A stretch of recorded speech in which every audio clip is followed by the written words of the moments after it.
ওকে তার লাগাস নাই সকেটের ভিতরে?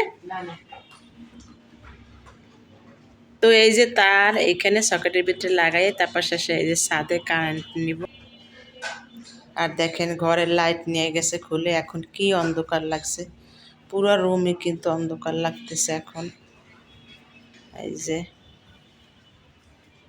আর এই রুমের অবস্থা এই সব কিছু একদম লাগিয়ে দিয়েছি, কারণ ইদানিং না মশা ঢুকে, আমাদের ঘরে কিন্তু মশা নেই, কিন্তু ইদানিং মশা ঢুকতেছে ঘরের ভিতরে। আর এই যে বিড়াল ঢুকছে ঘরের ভিতরে, দেখেন এই যে দেখেন, একটু দরজা খোলা রাখা যায় না, এই যে দেখেন হাঁটতেছে, দেখছেন ভয় পায়। এই যে দেখেন ঢুকছে, রান্না করে ঢুকছে, যা যা যা যা যা যা যা যা যা যা যা যা যা, দরজা খোলা ভাই ঢুকছিল। তো এই যে এখন ঢুকাই দিতে আছে, এই যে কারেন্ট নিচে ছাদে গ্রিল খাবে আজকে, সেই জন্য। আর বিড়ালটা দেখেন আবার আসার জন্য কিরকম করতেছে, আসবি ক্ষুদা লাগছে, ক্ষুদা, আসো আসো আসো আসো আসো আসো আসো, দেখেন দেখেন, এই আসো না আসো না আসো না, যাও যাও যাও যাও যাও যাও যাও যাও যাও। তো এটা আর কি দরজা খোলা পাইলে ঢুকে পড়ে, তো সেই জন্য সবসময় দরজা চাপাই রাখতে হয়। তো লাগিয়ে দিলাম। ওহো লাগান তো যাবে না দরজা, তার এই যে তার জন্য তো দরজা লাগানো যাচ্ছে, তাহলে এখন বিড়াল তো ঢুকে যাবে আমি এখান থেকে গেলে, তো কি করা যায়? আসসালামু আলাইকুম আমার লক্ষ্মী বোনেরা, সবাই কেমন আছেন? আমি নাজু ছোট্ট একটি চ্যানেলের পক্ষ থেকে আপনাদের জানাইতেছি শীত আগমনের শুভেচ্ছা। দেশ কিংবা দেশের বাইরে যে যেখান থেকে আমার এই ভিডিওটা দেখছেন, প্লিজ একটা লাইক দিয়ে দেখা শুরু করবেন। এখন বাজে রাত 10টা, ছেলে মেয়ে কিন্তু শীত আসার আগে সে বায়না ধরেছে তারা বারবিকিউ খাবে, তো সেই জন্য আর কি এই যে দেখেন এই ছাদে রাত 10টা বাজে, এখন এই যে কয়লা নিয়ে আসছে, তারপর যা যা লাগে সরঞ্জামাদি সব কিছু নিয়ে আসছে, তারা এখানে মুরগির বারবিকিউ করবে। তো আমি একটু সাথে সাথে এখানে আসছিলাম, কারণ আমাকে ডাকা হয়েছিল, বলতেছি যে আসলে ওরা কিভাবে কি আগুন ধরাবে, যেহেতু আমরা বাসা বাড়িতে থাকি, এরা তাদের ছাদ, তাই না? তো সেই টেনশনে আমি আর ঘরে থাকতে পারছিলাম না, তো চলে আসলাম এখানে। দেখেন এই যে ইট দিয়ে এগুলা চুলার মতো একটা বানাবে, তারপর নিচে একটা টিন দিয়ে নিয়েছে, কারণ ছাদে তাদের তাপ লাগবে। আসলে বুঝিনি তো, নিজের জিনিস ব্যবহার করা আর অন্যের জিনিস ব্যবহার করা কিন্তু অনেক ডিফারেন্স। তো ছেলে মেয়ে যেহেতু বায়না ধরছিল, ওরা তো বাসায় থাকে না, যেহেতু আসছে, আর কবে আসে সেটা বলা যায় না, কারণ ওই যে ভূমিকম্পের কারণে ওরা ছুটি পাইছে, মানে বিশ্ববিদ্যালয়গুলো ছুটি দিয়ে দিয়েছে, কারণ সামনে নাকি বড় ঝুঁকি আছে নাকি, জানি না আর কি, সব কিছুই আসলে গুজব নাকি আল্লাহই জানে।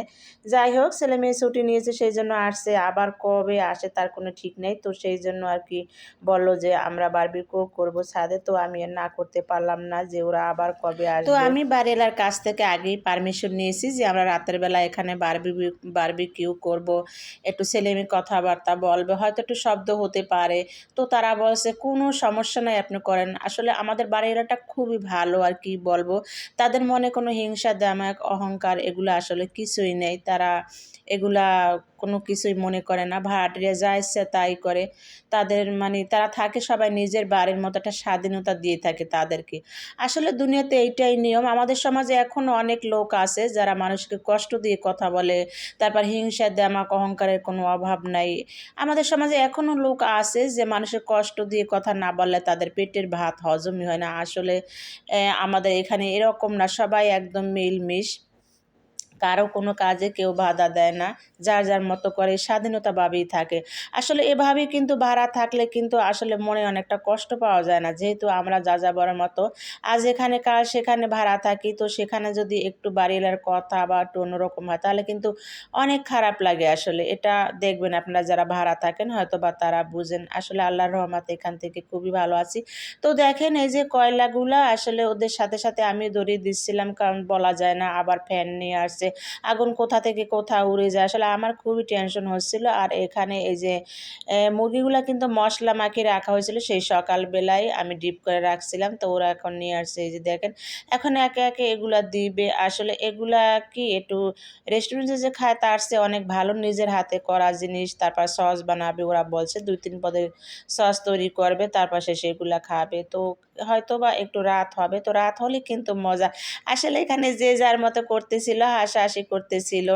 তারপর মানে সবাই মাতুব্বার, একটা কথা আছে না যে রান্না করতে আসলে যে দেখেন কেউ ব্রাশ করে মশলা, কেউ আগুন ধরাছে, কেউ ফ্যান ধরছে, এইভাবে আর কেউ একটু মানে ছেলেমেয়ের কি খাওয়ার চেয়ে একটু আনন্দ ফুর্তিটাই বেশি, এই আর কিছুই না কিন্তু। তো আসলে এগুলো আমরা মা বাবা হিসাবে আমরা যদি ওদের সাথে একটু বন্ধুত্বের মতো বন্ধুত্ব করি তাহলে কিন্তু ওরা আর বেশি আনন্দ পায়। তো সেই জন্য আমিও আবার এই যে এখানে ভিডিও করছিলাম ওদেরকে, ওরা কিভাবে কি রান্না করে, তো সেইগুলা এই যে এখন এই যে উল্টিয়ে দেওয়া আছে, দুইবারে দিলেই হয়ে যাবে। আর আগুন প্রচুর পরিমাণে আগুন ধরছে, এই যে দেখেন। তো দেখে মনে হচ্ছে এমন একটা ঘেরান বের হয়েছে যে অনেকই মজা হবে।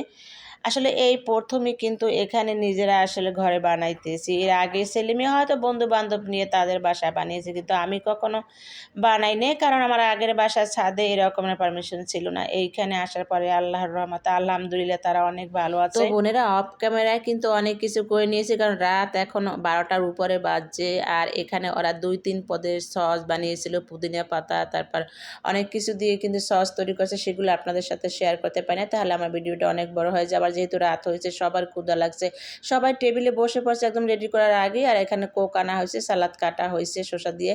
তো এগুলো আমরা এখন সবাই খাইতেছি, এই যে দেখেন। তো এখানে আমি সবার কাছে জিজ্ঞেস করছিলাম যে কী রকমের হয়েছে, তো ওরা বলল যে খুব মজা হয়েছে, কিন্তু ওদের কাছে যে রেস্টুরেন্টে যে বানায় ওদের কাছে যে সরঞ্জামাদি থাকে ওগুলো কিন্তু আসলে আমাদের কাছে নেই, যার জন্যই কিন্তু আমাদের প্রসেসিংটা আসলে অতটা ভালো হয় না। কিন্তু অনেক মজা হয়েছে, মাংস খুবই ভালো হয়েছে, কোনো ইয়া হয় নাই, খারাপ হয় না, সিদ্ধ হয়েছে বেশ ভালোই। তো আসলে কি এই রেস্টুরেন্টের মতো একদম হয় না, ওরা যেভাবে ঝোল ঝোল রাখে আমাদেরটা আর কি ওই রকমের হয় না। ঝোল রাখতে হলে ট্রে লাগে নিচে, তারপর ওরা মেশিনে করে, কত সুন্দর করে করে, তাই না? আর আমরা তো শুধু এখানে আগুনেই পোড়াইছি এই। তো সবাই খাইছিল আর বলছে যে না ভালোই হয়েছে। এখানে আবার সে মেয়ের মোবাইল খুঁজে পাওয়া যাচ্ছে না, তো সেইটা আবার আমরা এদিকে খাবার রেখে সে মোবাইল খোঁজাখুঁজি করছিলাম। 100-র মধ্যে কতইব? 100-র মধ্যে 100। ঠিক আছে, সালাদটা হচ্ছে হেভি, কারণ এটা ঝাল হয় না, ওর জন্য ঝাল দেয়নি মুরগিটা। হ্যাঁ একবার ঝাল দেয়নি। ঝাল সালাদ খাইতে চাই, এটা দাও। তুমি এখান থেকে খাও।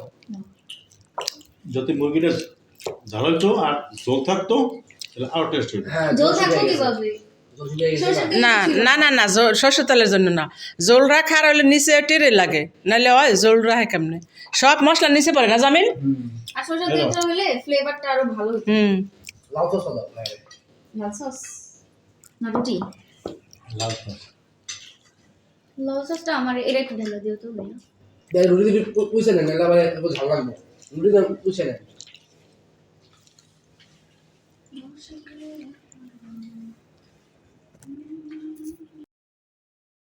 তো আলহামদুলিল্লাহ আলহামদুলিল্লাহ আমরা সবাই আজকে এক টেবিলে বসে একসাথে খেতে পেরে কিন্তু অনেক অনেক খুশি।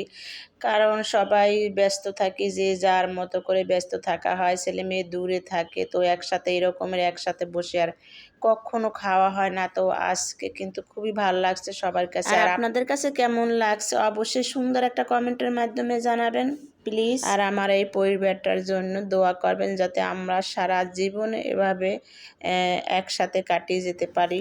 আর আমার প্রত্যেকটা ভালোবাসার মানুষের কাছে আমার একটাই অনুরোধ যে প্লিজ প্লিজ যে যেখান থেকে আমার এই ভিডিওটা দেখছেন প্লিজ আমার এই ছোট্ট চ্যানেলটা সাবস্ক্রাইব করে আমার পাশে থাকুন। আর যারা অলরেডি আমার এই চ্যানেলটা সাবস্ক্রাইব করে দিয়েছেন প্লিজ প্লিজ তাদেরকে ধন্যবাদ জানিয়ে আর ছোটো করতে চাই না, তাদের কাছে রয়েছে আমার অসংখ্য অসংখ্য ভালোবাসা, তাদেরকে আর আমার বলার কিছু নাই। আর যারা এখনও করেন নাই প্লিজ প্লিজ আমার চ্যানেলটা সাবস্ক্রাইব করে দিবেন আর আমার এই পরিবারটার জন্য দোয়া করবেন। আমিও সবার জন্য দোয়া করি, আমরা সবাইকে সাপোর্ট করব ইনশাআল্লাহ। তো বন্ধুরা আমার ভিডিওটা কিন্তু অনেক বড় হতে যাচ্ছে, কারণ এত কিছু দেখাইলে আসলে ভিডিও অনেক বড় হয়, বিরক্তকর। তো সেই জন্য খাবার খেতে খেতে আপনাদের কাছ থেকে এখন আমরা বিদায় জানাবো। তো বিদায়বেলা সবার কাছ থেকে এই যে বিদায় নিয়ে নিলাম, সবাই ভালো